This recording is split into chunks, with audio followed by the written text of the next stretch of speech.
If you got a Starcraft, a CNIM, Grumman, Gregor, any of those old 14-foot V-holes from back in the day, give it new life. That boat has made it through the decades to one day be reborn. In this masterclass, we show you exactly how to do just that.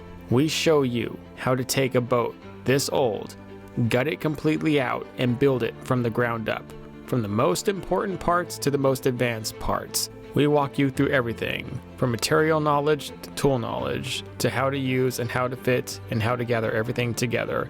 We understand that every boat is slightly different than each other, and that everybody's vision of what the boat should be is also different. So we break down the basic fundamentals so you can retrofit them and use them to create the ultimate piece that is in your mind to be created.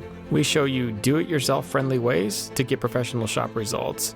We go in depth not only on the build, but on componentry, electronics, specifics that make the boat what it is and make it good for fishing, make it safe for even the worst situations. Whatever you end up running into, whatever you choose to go toward, whatever challenge you want to take on, you will be ready. As long as you have the will and the drive and discipline to learn new skills and see this project through, the benefits you will get from it will be beyond anything you have gotten from something like this before.